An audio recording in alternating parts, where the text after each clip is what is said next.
I'm ready. Okay, great. I'm ready, but I'm amused by everybody moving around. It's like people are shuffling around and finding seats. It makes me laugh. Oh, Yeah, you guys sit down. You sit down and pay attention. All right, I'm going to be quiet now until somebody, I'm assuming Chris is going to say amazingly wise things at some point, right?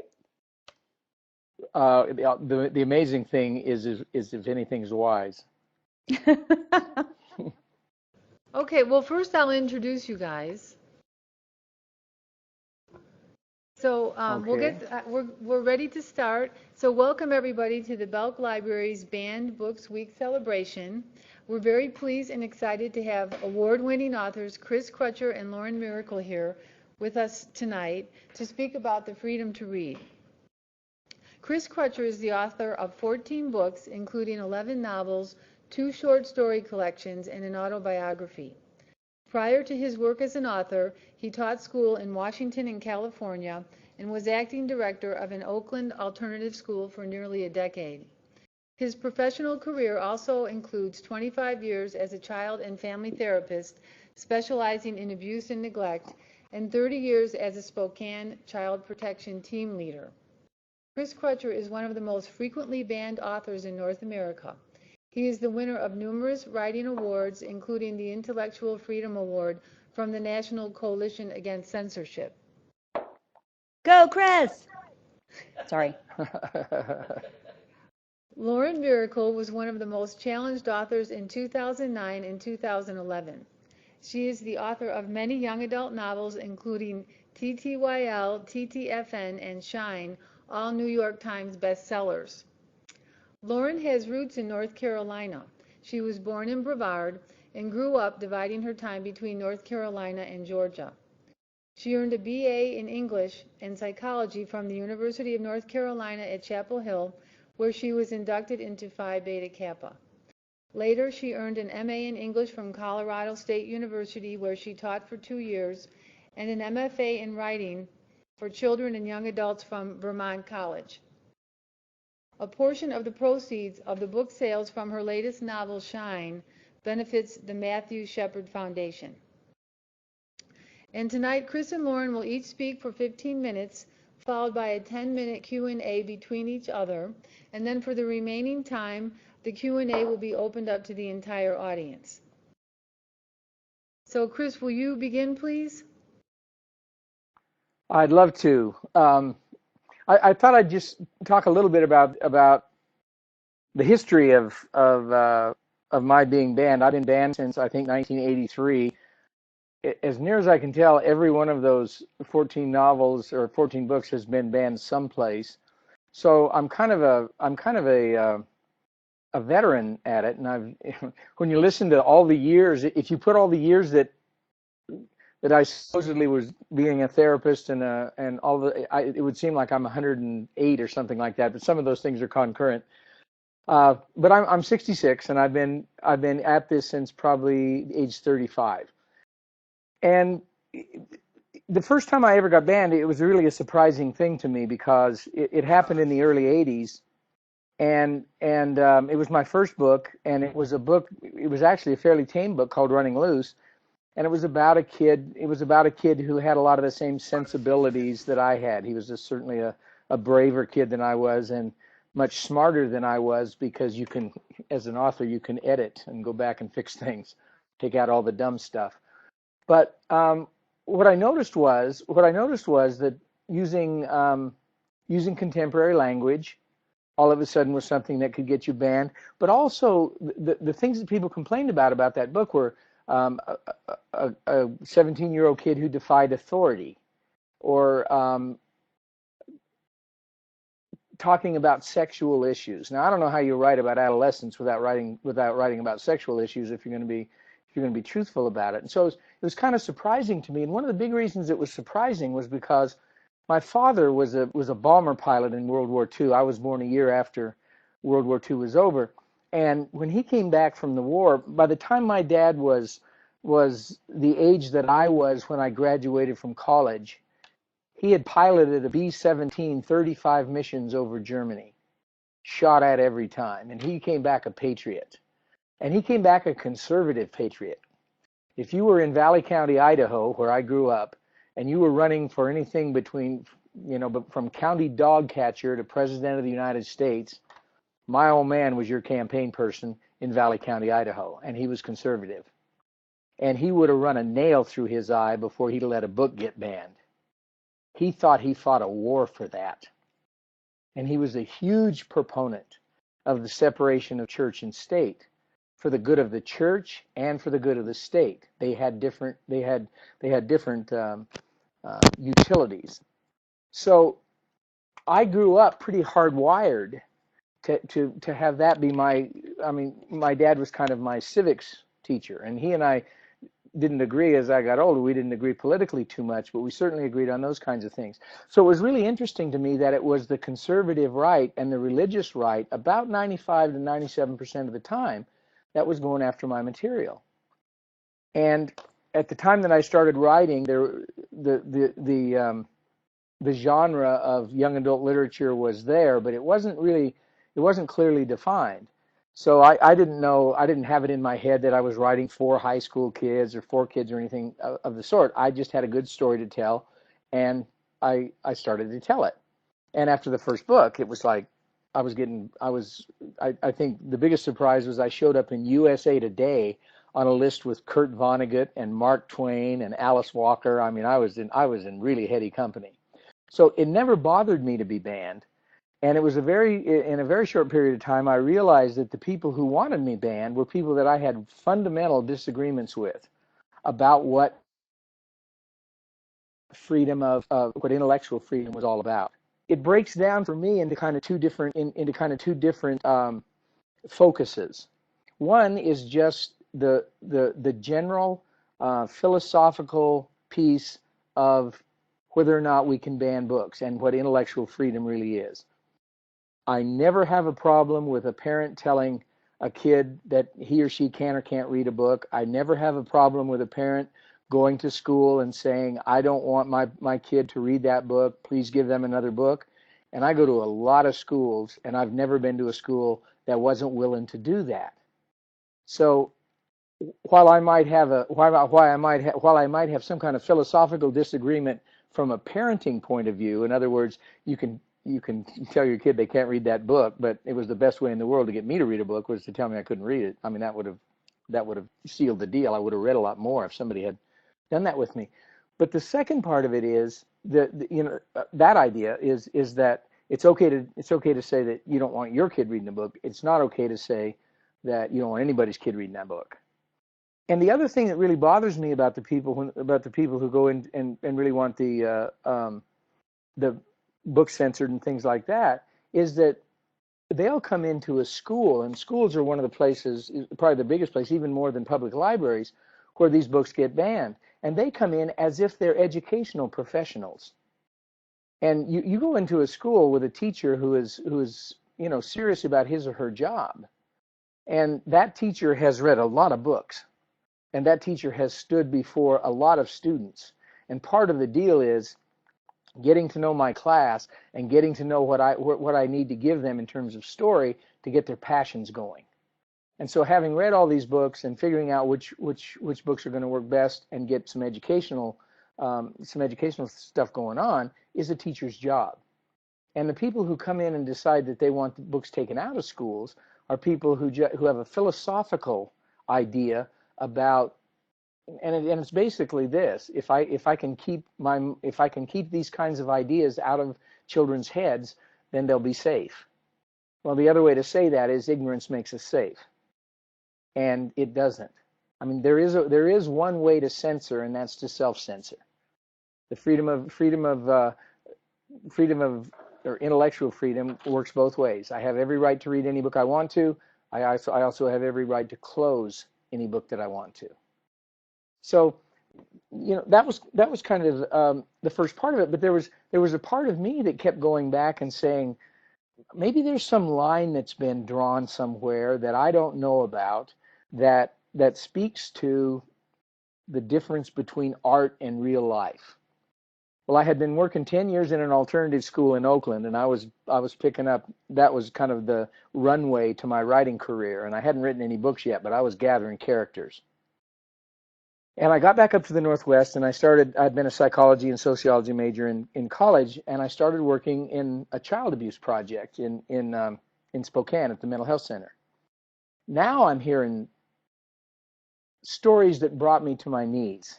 I mean, I'm working with people who have fractured the skulls of 6-month-old babies. I'm working with people who have, molested kids since before they even had language. You name it, you've seen it on TV. I was seeing it in real life. And one of the things that started to move me in the world of storytelling was that I was hearing so many secrets, and the secrets were poisonous. They were the things that were keeping people sick. You couldn't talk about who you were. You couldn't talk about what had happened to you. So many kids believe that I get hurt because I deserve to get hurt. Because when you're young, that's kind of the way you think. It's real kind of self-centered. Well, the first 3 books that I wrote were all censored someplace, and I was kind of starting to get a reputation. And I'm pretty combative, and I never did outgrow my adolescence, so I'd come back, I just come back stronger. And I was probably about 8 years into my career working as a therapist, and for some reason my expertise was supposed to be kids adolescents and older. So I worked with a lot of parents, and I worked with a lot of high school, young college kids. And I worked a lot of that same time with a play therapist who did a lot of work with little kids, and we would combine our talents to work with families. One of the things, it was kind of a wraparound service kind of thing. Her job, there were about 3 or 4 years at the mental health center where her job was probably 95% working with 5-year-old and under who had been molested, who had been sexually mistreated. She worked 12 hours a day, 4 days a week, and 10 hours on the 5th day because the center closed at 6. And she had a 6-month waiting list in a town of 250,000 people. And I had, for some reason, an inordinate number of teenagers who had been sexually mistreated, like probably 6 girls or 7 girls and 2 or 3 guys. And what I started to notice was that even though their circumstances had been very different from each other, a lot of the responses were the same. And the kind of looking at what was going on with all these little kids, and then looking at what was going on on my caseload, I realized that there was a tremendous amount of that kind of thing going on that we didn't talk about. And boy, it just did not get brought up. And I thought, this is the kind of thing that we need to be able to put into stories so people can talk about them. In other words, it's a lot easier to talk about a character than it is to talk about your own life. I wrote a book called Chinese Handcuffs then, and it's a story about a girl who's been molested in her early life by her biological dad, and then when that got straightened out, fell under the influence of this really vicious stepfather. So her whole life had been like that. And this is probably one of the best vetted books that I've ever written, because I gave the chapters to the kids that I was working with, and I said, read this, and you tell me if something isn't right, because this is not something you want to get wrong. So it took me a long time to write it, and I was in a real struggle. I sent it out to my my editors, excuse me, who were fearless. I mean, they would publish if it seemed real, they would publish it. But they were, are you sure you want to do this? And I was sure I wanted to do it. I get the book published, and I had been very lucky in my first 3 books. I gotten probably 80% favorable reviews, and boy, this book got hammered. And I mean, it was 50-50. The people who loved it, and the people who hated it hated me. And I shouldn't be talking about these kinds of things. And I mean, there were all these criticisms about what we were putting in young adult literature. And at that point, I thought, I wonder if there is some line that I've crossed that I wasn't supposed to cross. Well, I get down to Houston, Texas, and my life is saved. I'm down there, and I'm in one of those huge high schools. I mean, there were probably like 4,000 kids in the top 3 grades. When you're in Texas, the school gets bigger and bigger, but they never divide it because they don't want to mess up the football team. But I'm talking to an auditorium of maybe 1,100 kids. The place is packed. And afterwards, I'm signing books and talking to kids and things. There's a girl just kind of standing back there. And I know she wants to talk. I can feel her. And she's not leaving until she gets a minute alone with me. So it takes a while. It's maybe 20 minutes. And finally, there she is, and we're kind of standing, and I'm talking to her, and she says, I don't have any questions or anything, but I just wanted you to know that when I read Chinese Handcuffs, I thought you knew me. And instantly, she gave me permission to do what I had done.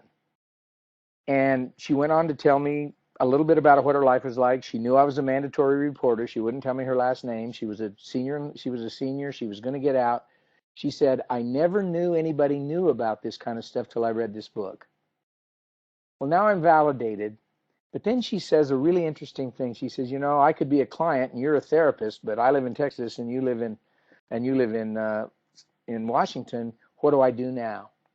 And out of desperation, I said, you know, who gave you the book? And she said, the school librarian. And I said, did she just give it to you or did she give it to a lot of people? And she said, I think she just gave it to me. And I said, I'd go with the librarian. And probably 6 months later, I get emails within like a week of each, one from the librarian, one from her. And they've gone to talk about it. She's 18 now, and they're going for help. Now, I don't know how that story ends because I don't know if they found good help. I don't know how they stuck with it. I know what a rugged kind of therapy that is. But she gave herself a chance. And she gave herself a chance not because of Chris Crutcher. She gave herself a chance because I was able to put down on paper what that was like. And she read the book and felt less alone. Well, I knew that from the kids that I worked with. That book got banned like there was no tomorrow. We did not want to be talking about that stuff. And so for me, the battle about censorship is a passion for me because one of the things that I recognize is that in art, we make connection. Through story, we make connection. We can talk about things we wouldn't be willing to talk about, except with that kind of insulation. So when it comes to, I mean, I look at Lauren's book. I look at Speak, Laurie Hall Sanderson's book. I mean, so many people have written Laurie and said, you know, I didn't even have been raped until I read your book. I didn't know what it was. I couldn't put a name to it. So that's the fight for me. And so I'll turn it over to Lauren and see what she has to say. Okay. I'm going to hold on. I'm going to see if I can turn myself back around just because it's kind of fun. So I want to start by saying that it is so cool. I'm still just kind of agog at this whole 3D world thing. I was telling my friend about it, and it's just so cool to look at and see y'all's faces and your avatars and know that you guys are real people here with us. And same with you, Chris, although I still can't see your face. I know it's in there somewhere. I also wanted to say I'm looking really good. Of course you are. You always are. And Chris and I have run into each other in real life and actually touched each other because we both end up at events like this somewhat frequently. But I feel really honored to be talking to y'all today because y'all are at Appalachian State, and that's my home, kind of. And as Jerry said, I grew up in Brevard. My parents are still there.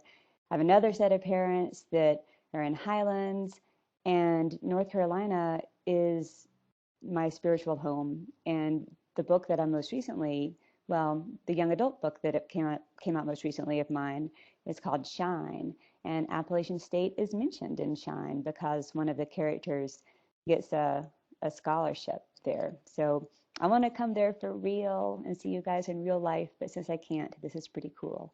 So thanks for having me. And also, I wanted to say that Chris, and I've told you this before, Chris, but I'll tell the students as well. So Chris is my literary idol. He is somebody I've read every single one of his books and loved them all. I think my favorite is Staying Fat for Sarah Burns, which broke my heart. And I'll type out that title later if you guys want me to, so you guys can go read it. But I also love Chinese Handcuffs. And I read these books when I was becoming an author. So when this was my dream. And so by reading his stuff and not knowing yet about any of these debates about intellectual freedom, not knowing about Banned Books Week, because I was just a newbie. I'm not that much younger than Chris. Maybe I You're am. quite a bit younger than I But am. young enough that I was reading these books before I had become a writer myself. I just really, really, really wanted to be. And so I read these books along with Judy Blume books, along with, anything I could get my hands on, and thought, well, this is what YA fiction is. And so, Chris, I think that not only have you impacted so many readers, but you've impacted writers as well. And you certainly made me think there was no question that, of course, I could write about what anything I wanted to write about. I mean, look at what this dude is writing about. So, like Thank you. Chris, thank you. And so I think that I'm here. The reason I'm here with Chris is because, like Chris, I've been on the receiving end of a lot of censorship controversies, and it's come as a surprise. And I'm used to it now because I guess the first time I was on this list that the American Library Association puts out was about 5 years ago. And when that first happened, I was horrified. I got this random email saying, you were one of the country's top 10 most frequently challenged authors. And I was still a very new author at this point. And I'm from the South, and y'all are from the South. Most of you guys probably are. And maybe some of y'all are like me. I have a huge trigger button to shame. You can say, just suggest that I've done something wrong, and I will feel devastated inside. And so here I was being told, people think your books are so bad, so dirty, so wrong, so shameful, that we want them gone. We don't want to just suggest that people don't read them. We want them off the shelves. And I really felt mortified. I didn't yet know to wear it as a badge of honor. And I remember calling my editor, who also is fearless. And gosh, we are so lucky to have editors that fight for us because, Chris, I'm sure you have author friends who don't, and I certainly do. And I have author friends whose editors don't go to bat for them. So I'm very appreciative of my editor. But I called my editor and she said, Lauren, it's okay. I was calling to kind of like warn her and apologize. Oh my gosh, I'm on this list. It's terrible. And she said, no. The fact that your books are on this list shows that you're provoking a reaction. And I was like, that is a bad reaction. And she said, yes, okay, maybe it is. But isn't it better to make a dent, to have people respond to your books than to have them just, float away into the ether? And it kind of helped. The main thing that helped at that point was just her telling me she believes in me, she believes in the books. This is a good thing. Don't let these people get you down. So I tried to do that. And then, and by the way, that year was in 2007. The number one book on the Banned Books list that year was a picture book by Peter Parnell and Justin Richardson. And you can't raise your hand, but y'all don't have your mics on. Type it in. Do y'all know what it is? Somebody type in what book it is that I'm talking about. Chris is typing. Yep, and Tango Makes Three, which is this beautiful, beautiful picture book about two penguins in a New York zoo. It was based on a true story. This zookeeper watched these adorable, I'm kind of watching the screen. If you guys have read that picture book, let me know. But so it's this zookeeper noticed that these two male penguins had become partners, and every mating season, birthing season, I don't know what to call it, they would find a rock, and they would, one of them would sit on the rock and the other one would bring food, and they would play the roles of mother and father penguin, but the rock would never hatch. And that was very sad.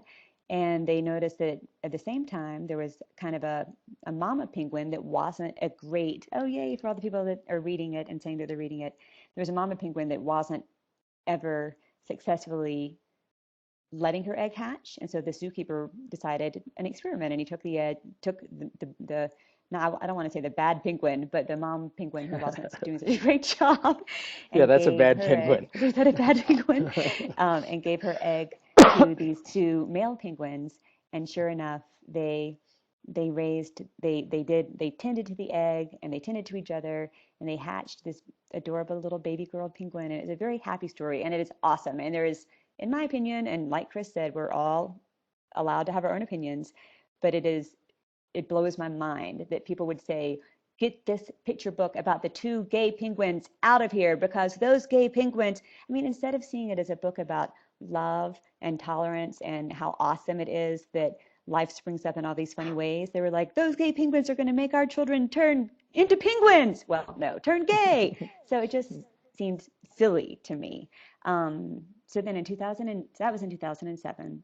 And then in 2008, this series of mine called the Internet Girls books, which, by the way, I did not come up with that series title. And to me, it sounds like a porn ring, which might be part of the problem, but it's not a series about a porn ring. But that series was on this banned books list again. And this time, instead of being number 7 on the list, it was number 3. And this time I was excited. I was like, cool, I guess this means people, I mean, they're reading it, right? If it's getting enough attention to get banned, then at least people are reading it. And that same year, And Tango Makes Three was once again number 1. And I was like, cool, me and the penguins, yay. And then in 2009, the next year, I got the email, and it was from this adorable woman named Nanette, and Chris knows Nanette. And she said, Lauren, I'm so excited to tell you that your books are the most banned books in the country. They had the number 1 slot, and I'd had enough experience at this point of kind of battling my way through some of the different controversies that I was like, yes, this is awesome. If I'm going to be on this list, I might as well be number 1. And that year, when I called my editor, Susan, I expected her to be excited too. And instead she was like, oh, those poor gay penguins. So I was like, Susan, no. At any rate, I'm back at the number 1 spot again for some reason this year.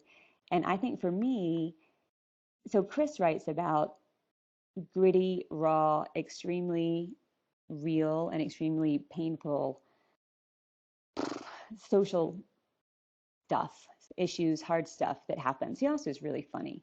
I think that I get myself into trouble, or at least I provoke reactions from people for the same thing, in that I write about authentic teen issues, but I'll admit openly and happily that mine are on a different level. I think of my books as being more about kind of the everyday kids experience. So it's not necessarily being raped or molested or having an alcoholic parent. It's honestly, I think it's the fact that this particular set of books is a set of books that tells the story of 3 high school girls, and they're in high school, and they do really dumb things sometimes. Like, one girl gets drunk at a frat party and takes off her shirt on a dare, and another girl takes a picture and it gets spread all over the web.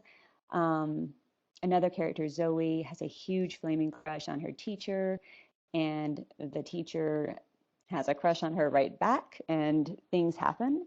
Another girl, Angela, is boy crazy and is determined to, shed her virginity as quickly as she can. So it's not the same kind of hard-hitting stuff. But I used to think, oh, that means I'm not as cool as Chris or Laurie, and then I realized, no, that's okay. That's not the right way to think about it. The way for me to think about it is, all of these stories have meaning, and all of these stories have validity. And to be able to write a book that maybe talks about female sexuality, which is a huge trigger for so many people, especially parents, it serves the same purpose that Chris talked about. It allows girls to then say, oh, I'm not the only one going through this. Or it allows boys to say, oh, this is the way girls think. This is the way some girls think anyway. And it opens up that, if not a dialogue between individuals, at least it opens up a dialogue between the reader and the book, so that the reader is thinking about things and engaging with things, and hopefully not feeling so alone about things. I thought I would give you an example of the kind of negative responses I get, so that you guys have a teeny taste of what these would-be book banners, what they sound like, I guess. And I've got some that are just ridiculous, and I won't read too many, don't worry, and some that are really poignant, because I think that the anger that Chris and I both feel from would-be censors, it springs from fear, you know? Anger is always a secondary emotion, and I think what's at the heart of it is fear, and it's these parents, and I feel the same way as a parent, they want their kids to stay safe, and they think if we can put them in a bubble, I always think of a condom, you know, if we can put a big condom over our kids and protect them from these horrible things, then they will stay safe. But I love the way Chris put it, ignorance doesn't keep you safe. So here are a couple of examples. Here's one from Chuck. He writes, my daughter and stepdaughter both read your book 11, which seemed harmless enough. However, when my 11-year-old daughter came to me and asked me what an erection was, I was at a loss for words. And by the way, I'm going to break in there for a second to say, oh my gosh, I think to myself, dude, if your daughter is coming to you and asking you, then you tell her, you know, I mean, don't send her away, have that conversation. But I get it that he was scared. So he says, I was at a loss for words. Apparently there's a girl in her class that has told all the girls they have to read books. And they have secretly been passing 12 and 13 around because they know that these books are dirty. I'd hate to read 14. I guess the girls would be snorting coke and getting knocked up. And then the killer. Just because you were a girl with loose morals doesn't give you the right to influence young girls to follow in your horrible footsteps. P.S. Thanks to me, your books have now been removed from the library at our school. So there's one that to me so clearly shows, you know, this dad wanted his 11-year-old to stay a kid, and I get that. But I don't agree with how he went about it. Okay, so here's another one from another dad. I get a lot of letters from dads. It's interesting to me. This one's from a guy named Martin. He says, my daughter received your book TTYL for her birthday. I read a few pages and I was floored. Are you a pedophile? Do you enjoy making money off misguiding the youth? My wife and I are outraged that you would market such trash at young people. I am eagerly awaiting your reply. And Chris, do you get that too? This idea that we're writing, do people say to you, you know, why are you trying to corrupt people just to make a buck? Do people say things like that to you? Yeah, they say it to me all the time, and I always answer them. I always answer them. And what do In you fact, I say? put some of our conversations on my website. Yeah, I do that too. And one of my answers is, you know, we're actually not making this as much money as you might think we are No kidding. Yeah. by writing this filth. All right, here's one last letter. This one's from Denise. So here's one from a mama. She writes, I am stunned that you as a mother find it appropriate to inform innocent high school students of such abominations as thongs, French kissing, tampons, and erections. And again, I'm going to break in to say I am stunned that she thinks that high school students don't already know about thongs, French kissing, tampons, and isn't it interesting? And I don't know if this makes the guys out there or the girls uncomfortable, but it's interesting to me, again and again, people get upset about tampons and things that have to do with biology. And I'm like, guys, and ladies, this is just the way our bodies work. Anyway, she says, my 15-year-old daughter unwittingly picked up your book, TTYL, and thank goodness I intervened so that your book ended up in the trash where it belongs.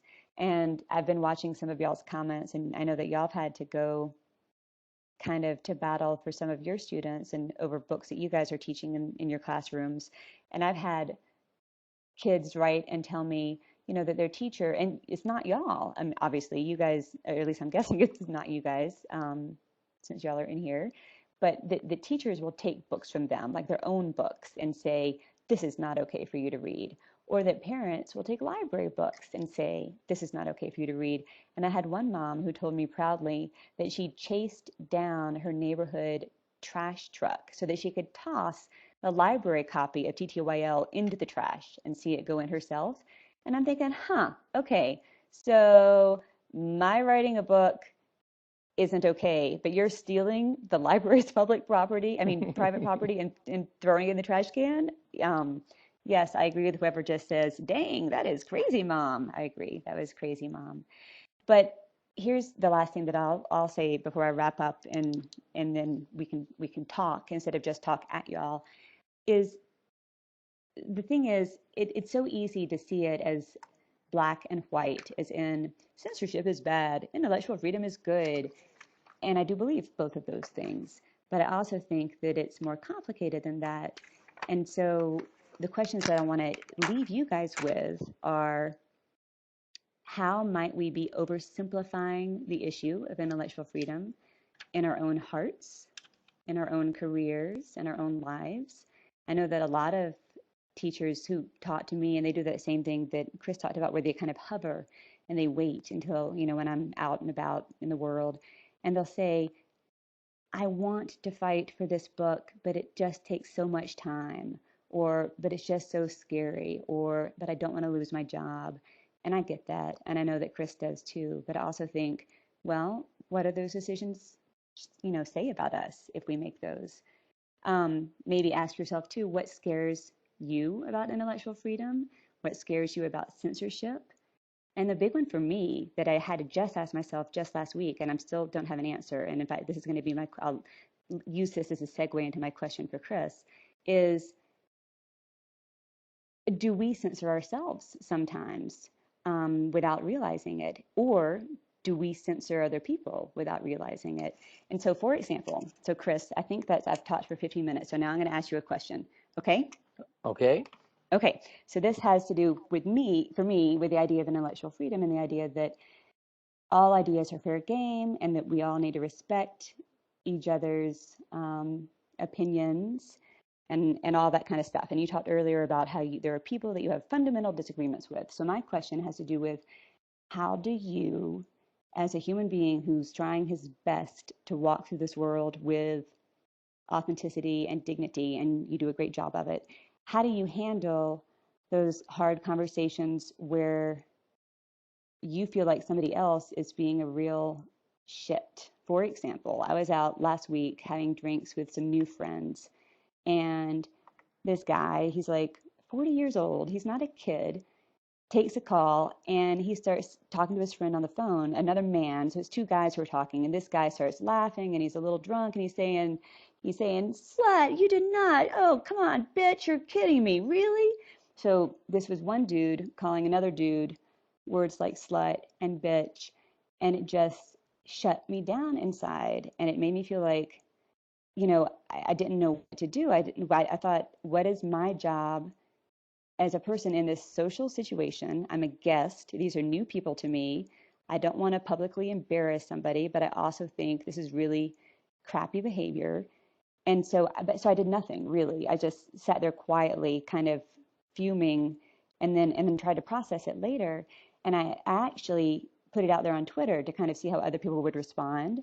And they taught, they gave all the good arguments that I already knew, such as that words like that say that women are still second-class citizens, and that it, blah, blah, blah, all those good politically correct arguments, which I agree with completely. But then one young woman, a 25-year-old woman, wrote and said, I hate it when people try to tell me what words I should and shouldn't use. I call my friends slut, and we think it's funny. We think it's a term of endearment.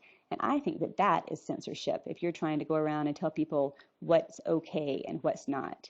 So, Chris, what do you do? What do you personally do in situations like that, when it's not necessarily something in the written word, but intellectual freedom out in the real world? One of the things, I mean, I run into situations like that all the time, and I'm probably a little more thick-skinned about it just from having been a therapist and heard, I have to allow all language when we're trying to get to the heart and soul of somebody's problem. So I'm probably a little more thick-skinned that way. But I will run into it, and I mean, if I run into somebody who's using racial slurs or sexual slurs or things like that, if a guy's on the phone, I'm probably just going to turn my back on him, and he'll see that I'm turning my back on him, and I'm going to start a conversation with somebody else, and I may be a little hard to deal with. If it comes into the conversation that we're having in a group, and it comes in like that, I'm going to mention it if I think it's inappropriate, because freedom of speech gives me the right to say I don't like that. Now, I'm not going to tell him to shut up, and I'm not going to tell him he can't talk like that. but I'm gonna certainly give him my response to it. And if I happen to be in a group that includes, if I happen to be in a group and somebody's using sexual slurs like that, and I'm in a group of people where there are women there, and I respect those women, I'm gonna stand up and say it, partially because I can't stand not to. Well, The and other that's side, the other side of that for me though is that if there are two women who are really good friends and one calls the other a bitch or one calls the other a slut, or those kind of within the group, if you hear racial slurs within the group and they are terms of endearment, that has a whole different effect on me. I mean, that one of the things that does is it captures that word and takes it away from the people who use it as slander. Um, I'm not going to be able. I'm not going to be able to censor any. I'm not going to be able to censor anybody in a conversation.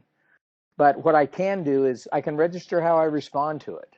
In other words, it's the same thing as saying, I don't want my kid reading this particular book, but it's none of my business who else gets to read it. But I have the right to register my discomfort, or my disgust, or whatever it is. So I don't necessarily think that's censorship, because Vonnegut said at one point, one of his great lines was, one of the things about standing up against censorship is some of the shit you have to stand up for.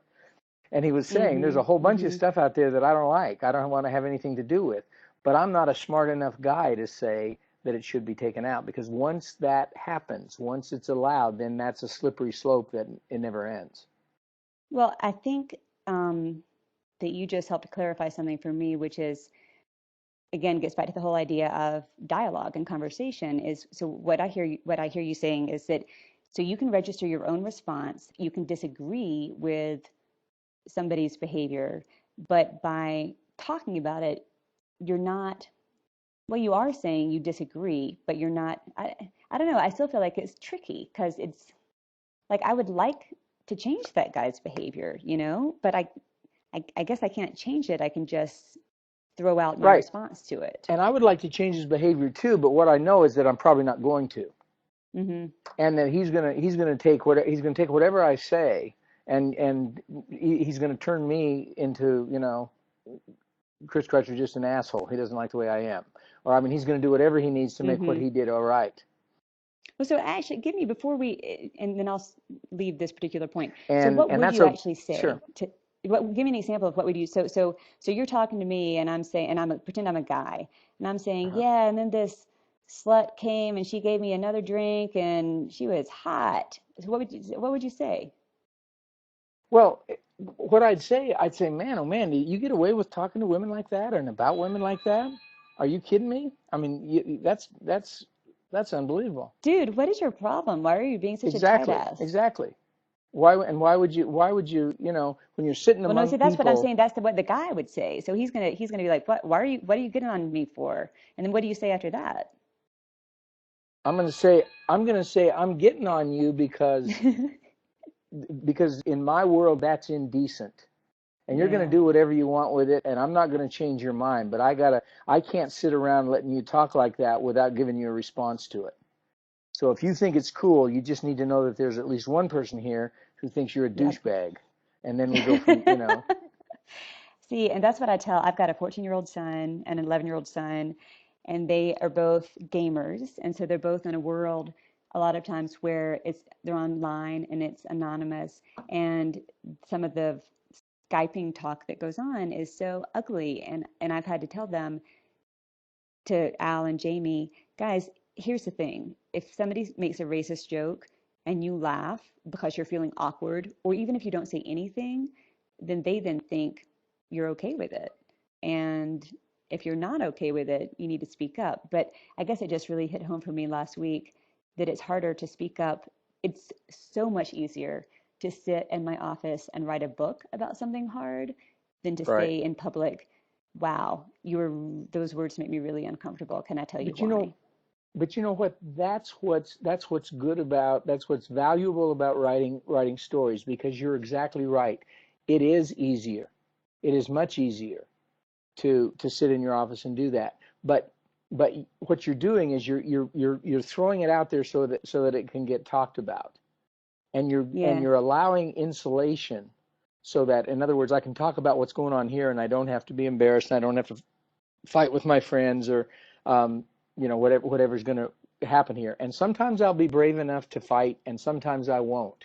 And sometimes I won't want to cause problems. And the whole there are a whole bunch of responses. To kind of go back to something that you said about the kinds of things you write. I think that what you're doing in going into in writing your stories about just regular kids is every bit as valuable and maybe more valuable because it brings it right home. In my world, aggressive language, hurtful language hurts. So you start using racial epithets, or you start using sexually charged words toward women or men, but women, that's where it's going to hit. That's damaging. If I'm using fuck as an adjective and an adverb and every possible thing it can be, that doesn't hurt anybody. It might offend people, but nobody gets hurt. But the kind of language you're talking about is hateful language, and it's dismissive language. And I use all those words in my books. Racists use racial slurs in my books to show that they're racist. I hate that language. And I want the reader to hate it. Now they might not. I don't have any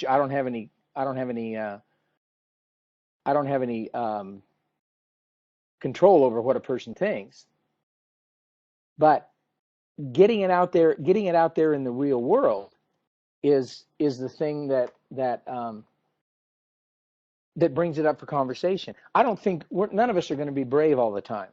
I'm going to hear language like that sometimes, and I'm going to shrink away. Because I have to get myself geared up if I'm going to get into a fight with somebody. I have to steel myself for it. But I'll tell you what, it helps to be older. Yeah. You care less. I can make myself into a jerk, and it doesn't bother me so much. And I suspect that it's very hard for you to actually come across as a jerk. But it means something to me to hear you say that you were not always brave yourself, because I went home that night feeling so crappy, in large part because I didn't do anything about it. I was just so torn. I saw somebody put a comment up that I've been watching the comments go by, and y'all's names don't appear, but the dude who has an avatar of himself in a suit, and he said he wondered, Chris, if the two of us, because of our professions, if it made it easier for us to kind of engage in these kind of fights. And he was asking out loud if it might, what is it like then for a teacher who has to do that in a community where the parents know the teacher, the teacher's job is on the line. And I do think first of all, I don't think anybody knows, well, certainly nobody knows that my friends know that I'm a writer, but we don't have name tags that say, here's what my job is.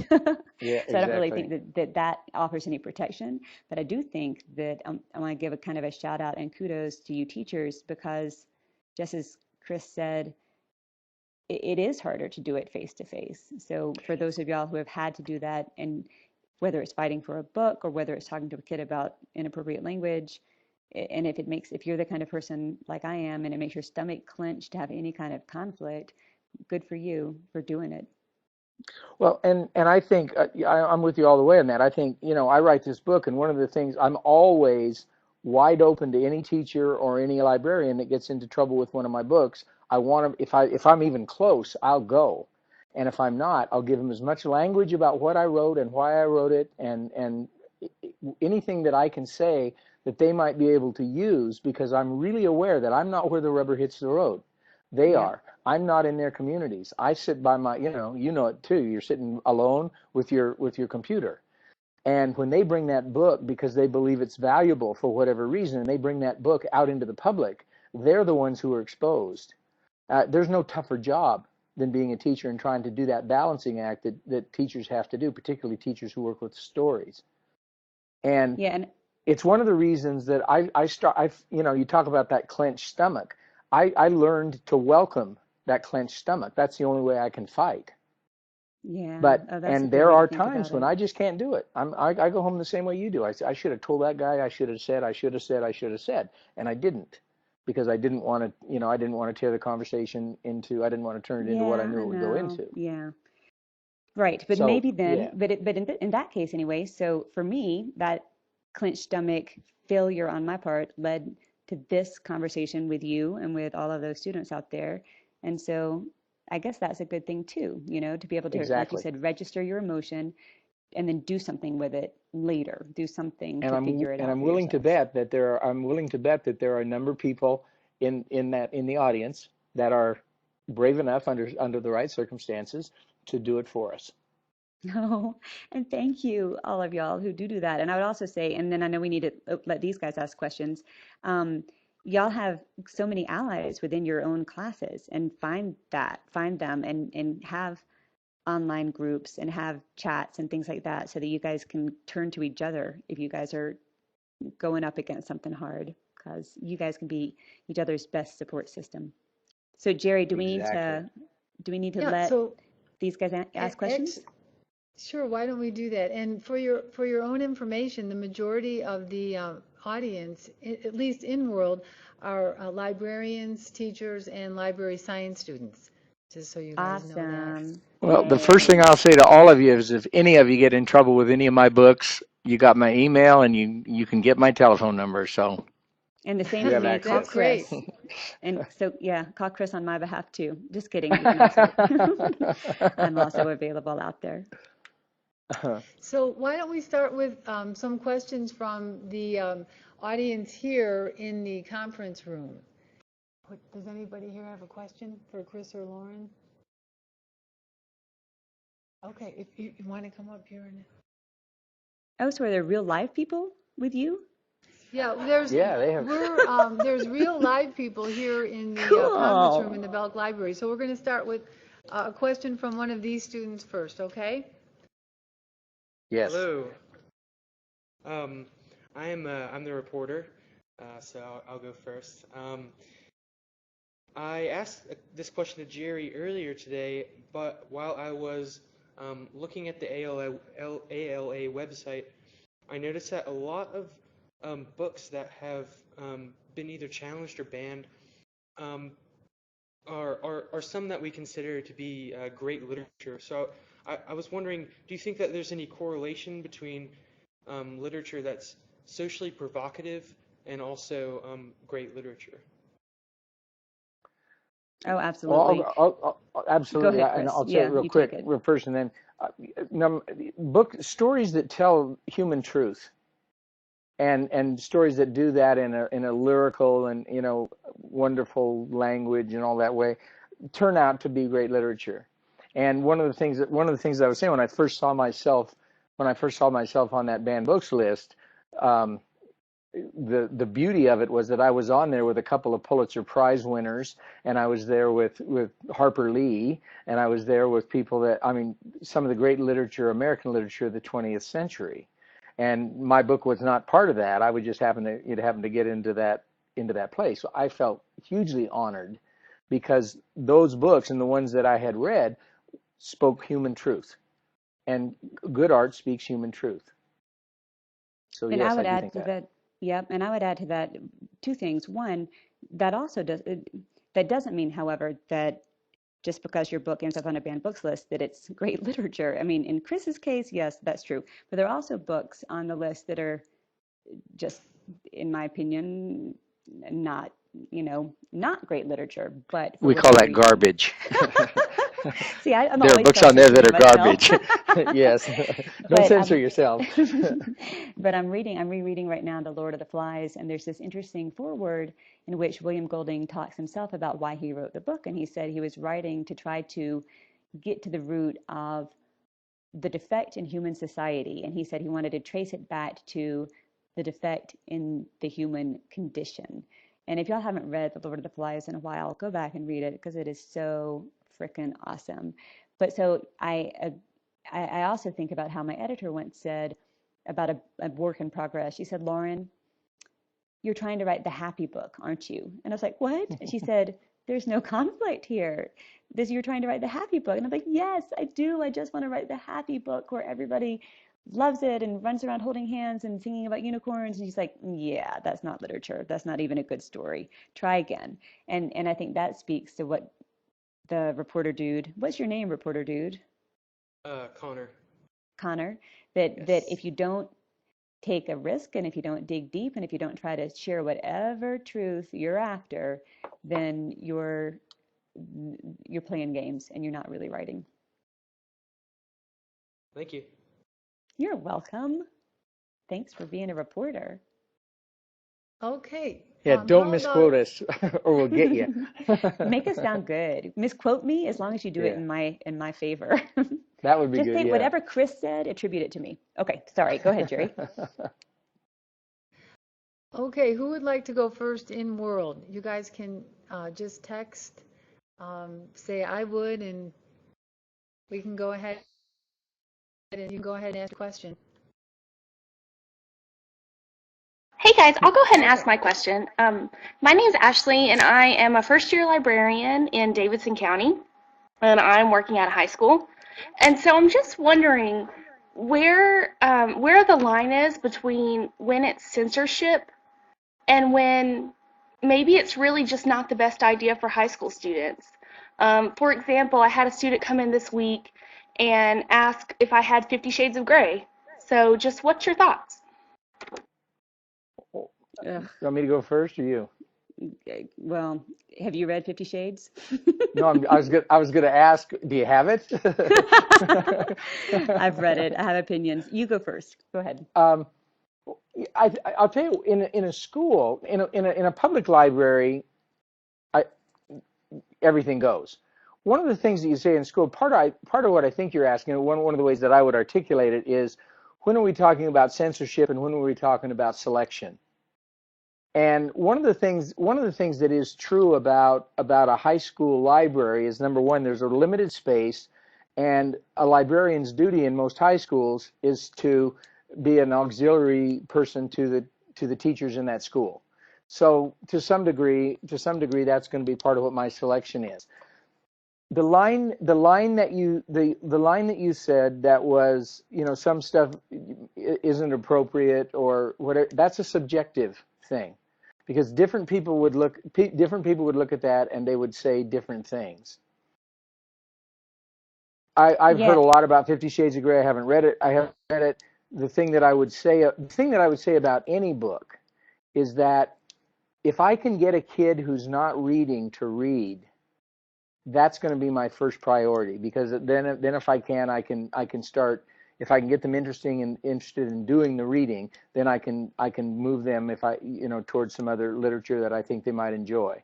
But the act of reading, I think, is really important. My guess would be you'd walk into a whole bunch of high school libraries and not find the 50 Shades of Grey.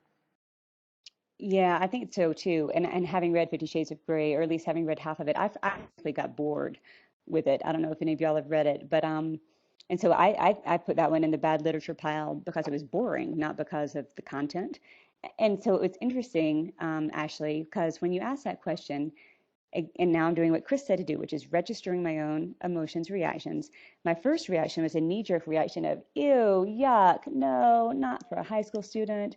And it was because of my feminist self thinking, ugh, the way that those issues are handled, in my opinion, it's all, for those of y'all who haven't read it, it's about dominant, submissive sexual behavior. And so, at any rate, it's the girl in it. It's not a book that, in my opinion, is very female centric or encourages female empowerment, although I know plenty of people would argue against me.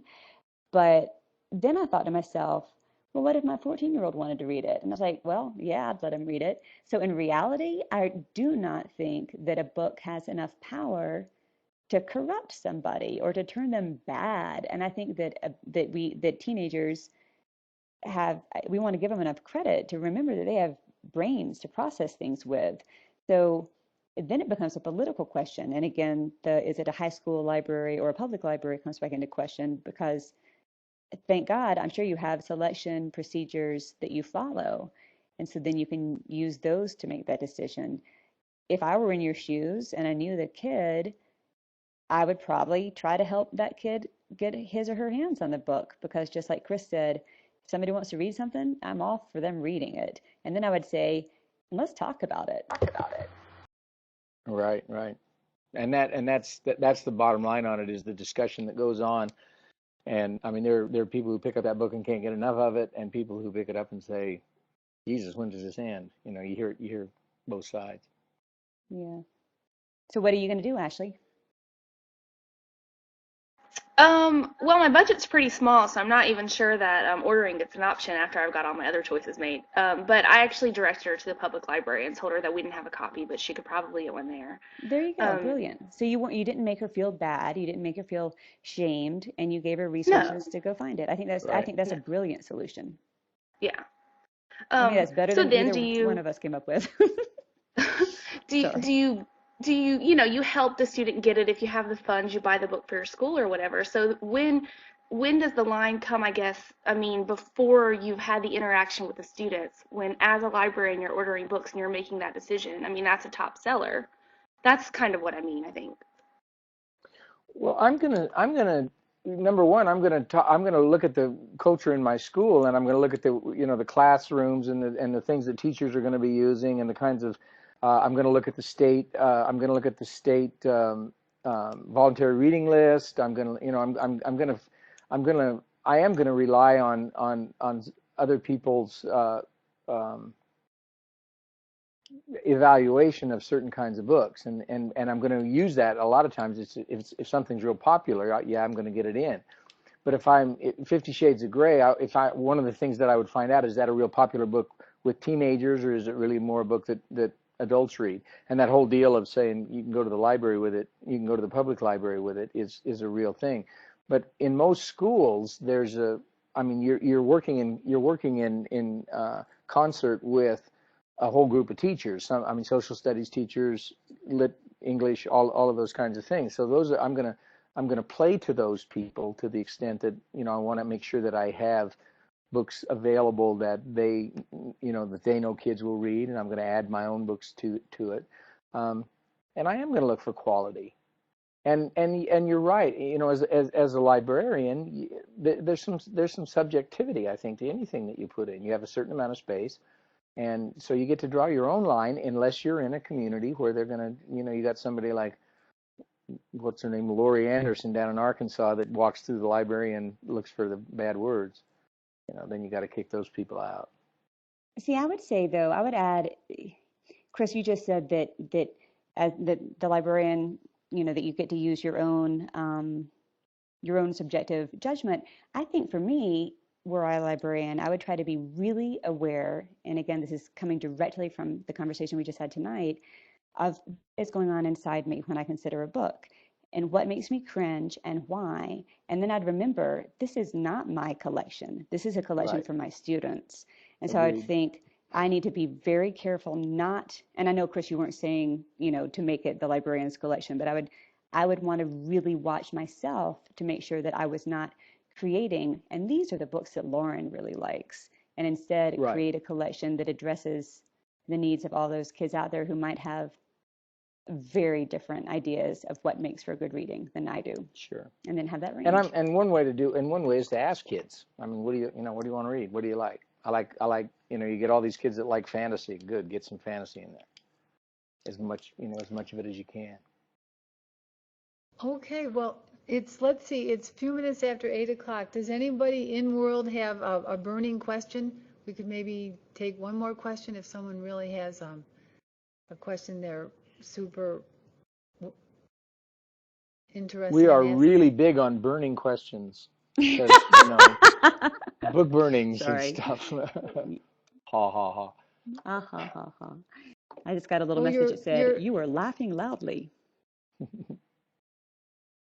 I think guest one has a question, but is that correct?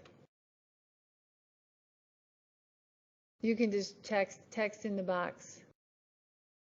What's up, guest one? We're all waiting eagerly to hear what you're going to say. Okay, well, Guest one is like, I'm getting out of here. okay, actually, there's some students here that have a question. So why don't you guys come up and.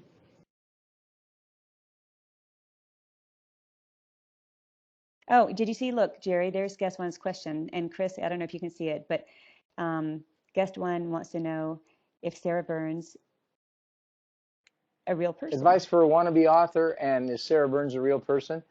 And guess one must know the book because they spelled Burns correctly. They spelled Burns right, yeah. Sarah Burns, the incident, the burning, is a real thing, but Sarah Burns is not a real person. So what I knew the incident, and I knew a lot of circumstances around it, and I had the freedom, because of the use of my imagination, to say, okay, I get to pick the kid that this happens to. And actually, the girl whose voice I used, who didn't have that in her history, but she had the perfect voice, was a real kid that I knew when she was 16, and I still know her. She's like 45, and she loves it that I used her voice That's awesome. for Sarah Burns. And in terms of advice for advice for a wannabe author is sit down and write. Just start write. Tell your story. And don't call yourself a wannabe author. Call yourself an author. Yeah. Okay, thank you. And we have a student here with a question. Hey, I was just wondering, I mean, you might have already discussed this, but I think I walked in here late. But like, what really constitutes a banned book? Like, as far as your two books go, like, is banned meaning like a high school library says we're not going to have this in here? I mean, I know certain books could be banned like at a national level, like. No, I can give a quick answer to that, and because it's and I think it's a great question, and I get asked all the time. So if a book is challenged, that means that somebody, usually a grown-up, sometimes a kid, but usually a grown-up, says, we want this book gone, meaning not, I don't want my kid to read this book, but we want this book out of the collection. And that can happen at a public library or a private library, or, you know, where at any collection of books other than somebody's collection at their house. So that's a challenge. A book is banned or censored if the process plays out and the librarian says, well, why don't you fill out the form and actually read the book first, and, you know, blah, blah, blah. And then they have meetings. And for me, at any rate, I've watched teachers go through this when they're trying to defend the book. It usually takes y'all probably know your own policies, or at least I hope you do, but there's a selection process or a decision-making process that goes through then, and if that process is followed and the book is indeed taken off the shelf and therefore it is no longer accessible to a reader, then it's banned. And when you say at a national level, my guess is that just means you're talking about it's happened at a lot of different libraries across the country. It's not, there isn't any governing body that can ban a book nationally, but if it happens a lot, then it ends up on this list that we've been talking about, the American Library Associations. They compile all the challenges that are reported every year, and I think this past year, they had 357 attempts at book banning, some of which were successful and some weren't. But they also say that for every book challenge that is reported, they suspect that there are about 5 more that go unreported. So, and if you go to the American Library Association's website, you can find details and statistics on all of those things, as well as a tremendous set of resources for how to deal with a challenge if one comes your way. And there are no books that are banned nationally. I mean, that's flat out un-American. But Lauren said it exactly right. It's when the book in one given area disappears. I have a policy that when I find out that a book has been, one of my books has been banned, where it's actually been taken out of the collection and it's no longer available and usually it happens in a school library, I immediately send 5 copies of that book to the nearest public library and write the newspaper and say I did it. Because this is the United States of America, and you cannot ban a book. If I can get a credit card number and a computer, I can get any book I want. You cannot get 50 Shades of Grey away from me. You can just get it to a place where I can't talk about it in school. So. And the one thing that I'll tell you guys who are teachers and librarians too is that one of the things that makes me really sad, Chris, I think that is so awesome that you do that. What is not so awesome is when librarians or teachers hear about a book being banned somewhere and then they quietly pull it off their shelf too before anybody notices. They're afraid. Yes, exactly. They don't want to go through the. So they don't want to go through the fight. Try not to be that person. Right. But I know it's easier for us to say than it is. Because if you do that, we will hunt you down like a dog. And we'll be sending you free books. That's right. We'll be sending your kids the 50 Shades of Grey. Oh gosh. Okay, thank you. Okay. Oh, you're so welcome. Okay, and we have one more student in the conference room with a question. Okay. Hey guys, thank you for your taking the time to meet with us virtually, I guess. My name is Eric. I came in to this presentation a little bit late because I've had two back-to-back meetings, extracurricular meetings before this one, and so I'm sorry if I missed the beginning of your talk, but basically my name's Eric. I'm an economics major, and I'm writing a fantasy novel, and I also play classical Awesome. music on the harmonica, so I consider myself a polymath in training, I guess. All right. But the fantasy novel it takes place in like a feudal system, and I guess I kind of wanted to address the idea that feudalism can work, but it usually doesn't because power corrupts. And though it's not fresh in my memory, I want to go back and reread it. The book does kind of, I'm trying to pull some ideas from Revolt of the Masses by Jose Ortega. And the thing is, basically, both good guys and bad guys, when it comes to the nobility, the noble characters in the book, they both look down on the peasants and see them as sort of inferior. And I know the whole thing about America is that all men are created equal, but so this is like Some are more equal than others. Yeah, I have an idea for a sci-fi novel that is closer to an Orwell novel or Orwellian novel or like Brave New World or something like that. In any case, the main difference between like good guys and bad guys is the bad guys see peasants as akin to a resource, and the good guys, I guess, recognize the role of the nobility as protectors of serfs and peasants, and to lose a war is basically like the ultimate betrayal of trust because the idea is that if you're a king and you've got a castle, all these peasants are living there for protection from brigands and foreigners and basically the short of it is I guess how would an author like yourself work to stimulate political discussion in your readership, I guess? I have mainly what I'm going for. Hey, Eric, it sounds like it's going to be a cool novel, and especially if you use words like polymath. That was fun that you used that word because I love it.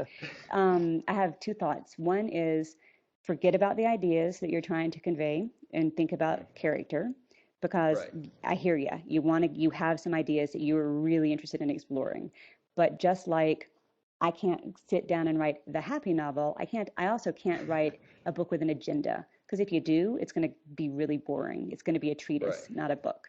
And the other thing that I would say, just quickly, is from an author's perspective, is I think your delineation of the book, good guys and the bad guys, is really intriguing and awesome. But I would work really hard to make one of the bad guys good and one of the good guys bad. Okay. And because then you've got a Exactly. Yeah. spectrum. That whole idea, one of the things, if you're one of the best books that I've ever read about writing is Stephen King's book on writing. On writing, God, And it's he good. is just it's wonderful. And almost anybody, John Irving is another who talks about writing even as he writes. Tim O'Brien does the same thing. One of the things that all of those guys will tell you is it's all about the story. That if you get away from any agenda that you might have and tell the best story you can, the agendas will rise. The agendas will rise naturally, and the readers will have whatever response they have. I love it when a reader gets something out of my book that I had no idea was in there. Mm-hmm. And it happens because of what Lauren just said, the characterizations, the complexities that you give your your characters and their interactions between each other. That's the story. That's the whole deal.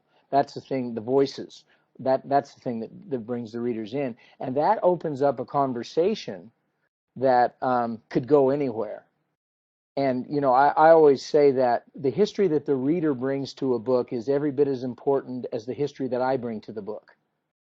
And what makes a book rich sometimes isn't what I put in it. It's what somebody took away from it because of the history they bring in. And so the political discussions or any of those kinds of things, you want them as open-ended as they can possibly be. So that idea of making one of the good guys bad and one of the bad guys good, or that whole idea that nobody's all bad or nobody's all good, is the thing that'll sell your book. Okay, thank you for your comments. I'll just hand it over to the librarian again. Okay, thank you. Good luck, Sorry. Eric. Okay, I think we've run out of time, but I'd like to just say thank you so much, Chris and Lauren, for being a part of our Banned Books Week celebration. It's been wonderful listening to you guys, and we've all enjoyed it. So let's give Chris and Lauren a round of applause. Oh, thank you. And so Hey, it this was has been really, it was really fun. Yes, thank you very much, and I'm glad we could offer you your first experience speaking in world in a 3D Oh, this is great. Yeah, learning this is environment great. like this.